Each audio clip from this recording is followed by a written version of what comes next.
I'm Peter Brown, and you're watching Futbol Miami TV's local news. There's a lot to cover this week in the news.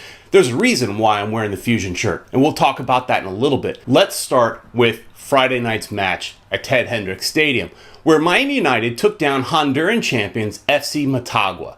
Inter Miami supporters showed up in force to cheer on Miami United to a 2-1 victory. This is just preseason, but this game, plus the recent Penarol match, should get United fans excited as they head into the spring NPSL season and then the NPSL Founders Cup. Look for a video soon from FMTV reporter Ricky Ricardo. Moving north a little to Boca Raton, Boca Raton FC on Tuesday signed six-time NFL Pro Bowler Chad Ochocinco Johnson to a contract. Chad has been training and playing in games for Boca for the last few months, and that trial and hard work earned him a spot on the 2019 roster.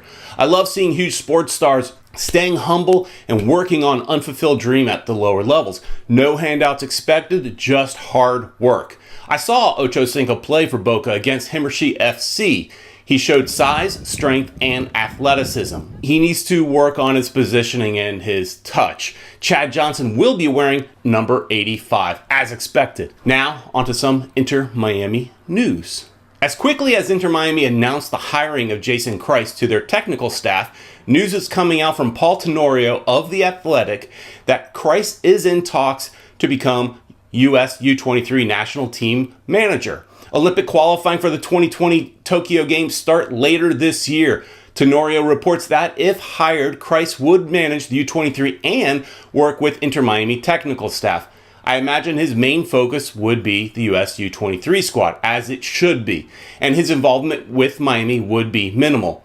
If he's only working on as a consultant for Miami, fine. But if he's scouting and helping and training with the training ground development, maybe that's too much. I would like him to focus on one or the other. I think he's a good fit for the US U23 and feel that that should be his main focus, should he get the job. Speaking of youth, Inter Miami have begun inviting players to their youth academy. We have confirmation that Inter Miami sent out roughly 200 invites for local kids to fill 120 spots. The tryouts will take place the first 3 weeks in April, ending on April 24th at Broward Central Park Stadium, also known as the Cricket Stadium. Apparently, local players who have already left to join other MLS clubs will participate in this academy tryout. There's so much talent down here.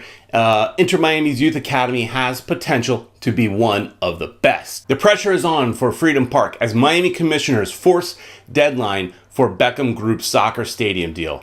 If agreement is not reached by September 16th, one commissioner threatened to seek more bidders for Melreese Golf Course. It's never easy in Miami. Jorge Mas and team need to get aggressive and get this deal done. More news coming from the battle for Lockhart front. Inter Miami pulled out all the stops and strutted out David Beckham to hold a press conference at the historic, dilapidated stadium. And there's so many great memories and so much history with this. You know, we're not going to forget that history. We're not going to forget those memories. You know, that's something we want to embrace, but also we want to create new memories and a new future for this amazing stadium that, like I said, has so much history and memories from that. So we're excited about that part. Owners Jorge Mas and Beckham laid out their plans for the site. The big news, which should come as no surprise, is that Inter Miami plans on playing its first 2 seasons in Fort Lauderdale. But we're here to announce today that, we will play our first 2 seasons of MLS here at the new stadium, located here in Lockhart in the city of Fort Lauderdale. While Freedom Park is being constructed. Is this Fusion 2.0? Are Beckham and company repeating the same mistakes? My fear is that Miami won't fully embrace a team playing in Fort Lauderdale, and Broward residents won't embrace either since it's a Miami team. While I love the idea of the academy in Fort Lauderdale, I feel it's important for this team to play its games in the city they are named after. There is so much 305 versus 954 pride that this could hurt the launch of Inter Miami. Soccer fans, you could be so fickle. Just a few more thoughts on the reason why I'm wearing this shirt, Fusion 2.0. I love the Miami Fusion. I went to all the games. I'm a proud supporter. I'll drive anywhere to see soccer. But, you know, there was a bit of a disconnect with the team being branded Miami and playing in Fort Lauderdale. So Fort Lauderdale is a great community, great area. But I don't want to see Inter Miami make those same mistakes by branding their team Inter Miami and playing in Fort Lauderdale. Love the idea of the academy being in Fort Lauderdale. Not so sure about them playing their first 2 seasons in Fort Lauderdale while being branded Miami. So it feels almost like the real official launch of this team will be 2 years later when they're at Freedom Park. That's just my concern. I wish, MLS is in a different place now than it was then. So maybe this is just, maybe I'm worried about nothing, but I'm a little bit concerned. So now back to the news.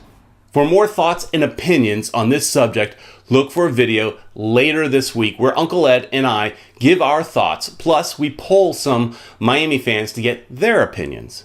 If you have thoughts on any of this week's topics, please leave a comment below. Thanks for watching, and we'll see you next week.